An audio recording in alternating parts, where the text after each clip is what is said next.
Good morning. मेरा घर मेरा रुड़की में आपका स्वागत है। जैसा कि आप लोग देख रहे होंगे कि मेरे बैक साइड में आईआईटी रुड़की की लाइब्रेरी नज़र आ रही है आपको, और इस साइड में मेन बिल्डिंग, ये वो मेन बिल्डिंग है जहाँ पर मैंने भी शिक्षा पाने का सोचा था 1979 में, लेकिन मेरा एडमिशन यहाँ पर नहीं हो पाया और मैंने आर्मी ज्वाइन कर ली। और लगभग 40 साल आर्मी में सर्विस करने के बाद मैं as a brand ambassador Roorkee में काम कर रहा हूँ, जनता की सेवा के लिए।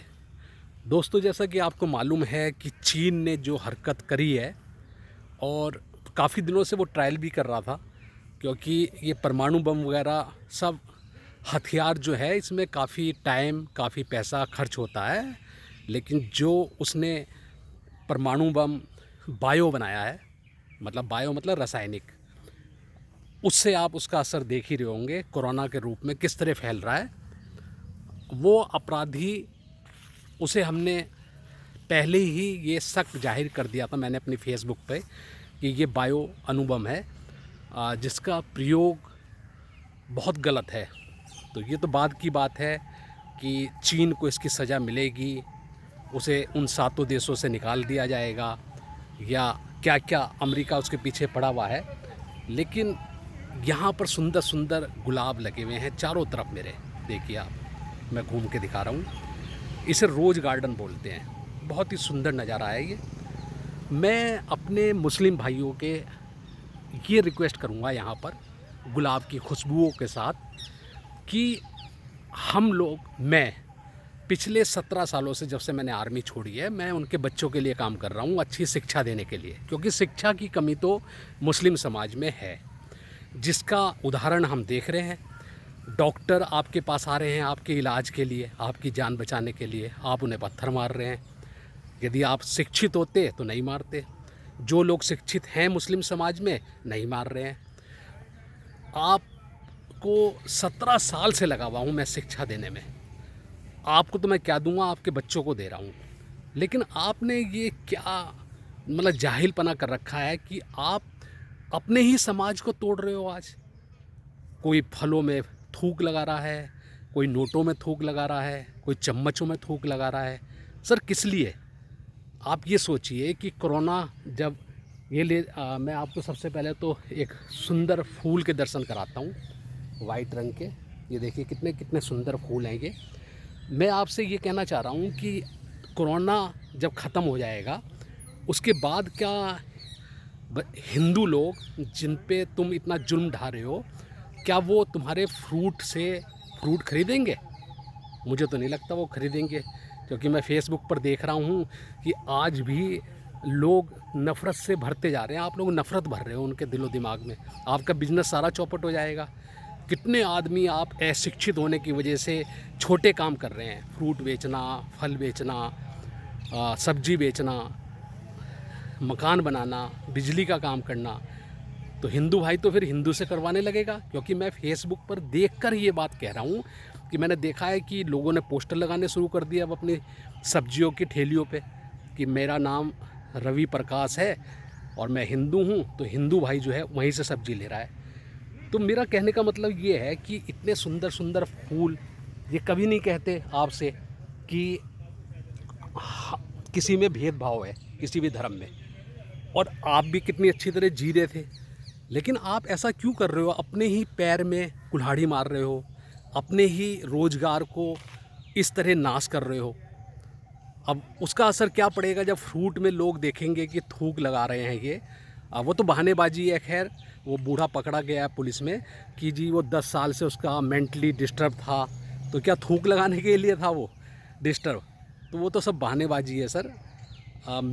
हमने भी बैठ के साइंटिस्टों से, प्रोफेसरों से आईआईटी के ये बात करी है, और हमें यही समझ में आया है कि हो सकता है ये प्रथा हो कि मतलब आपने थूक दिया थोड़ा सा खाने में तो बरकत आ जाती है। तो ये प्रथा चेंज कर दीजिए सर। जो प्रथा चल रही थी, जो प्रथा आपके रोजगार को गोली मार दे, उस प्रथा का क्या फ़ायदा? पहले जो हमारी बहनें जो थी विधवा हो जाती थी, उनका विवाह नहीं होता था, लेकिन हमने उन प्रथा को तोड़ दिया और उनका विवाह होने लगा। तो इसलिए मैं ये कह रहा हूँ आपसे कि आप ऐसा काम ना करें। और हम आपको ज़िंदा करने के लिए, डॉक्टर जितने भी लोग हैं वो आपको ज़िंदा रखने के लिए, आप अपने बीवी बच्चों के लिए ज़िंदा रहो, हिंदुस्तान में अच्छी सांस लो, अच्छे काम करो, इसलिए तो आपकी रक्षा कर रही है, इसलिए तो आपके मोहल्ले में जा रही है, इसलिए तो आपको चेक कर रही है। और आप उसे धर्म से जोड़ देते हैं कि हमारे धर्म में ये नहीं लिखा है। उस साधु को क्या कर रहे हैं, उसे तो पाकिस्तान भी गाली दे रहा है, आतंकवादी है वो। तो जो आदमी आतंकवादी है वो तो अब भारत के नेताओं की गलतियां हैं कि उन्होंने उसकी 2 मंजिल बनने के चक्कर में 9 मंजिल कैसे बनने दी, जो दिल्ली में हुआ है। ये तो सब नेताओं की गड़बड़ घोटाला है, तो ये पकड़ा जाना चाहिए। और वो क्या, वो कौन होता है, वो कोई गुरु, खुदा का रूप हो गया क्या हुआ, या भगवान का रूप हो गया? उसे खुद कोरोना हो जाएगा, देख लेना आप एक दिन, तो क्या वो इलाज नहीं कराएगा? दौड़ के कराएगा, और क्या पता इलाज करा रहा हो। तो इसलिए मेरा कहने का मतलब ये है कि काम, आप अपने रोज़गार पे लात मत मारो, आप अपनी ज़िंदगी पे लात मत मारो। मैं आपको समझाने का प्रयास इसलिए कर रहा हूँ कि मैं पिछले 17 सालों से मुस्लिम समाज के बच्चों को निःशुल्क शिक्षा दान करके उन्हें समाज की मुख्य धारा में लाने का प्रयास कर रहा हूँ, और इसमें बहुत सफल हूँ मैं। और लोग मुझे जानते हैं, चाहे वो फ्रूट वाला हो, चाहे सब्जी वाला हो, कि मैं रूह में उतर के कोई भी काम करवाने की कोशिश करता हूँ, चाहे वो पन्नियों का मामला हो।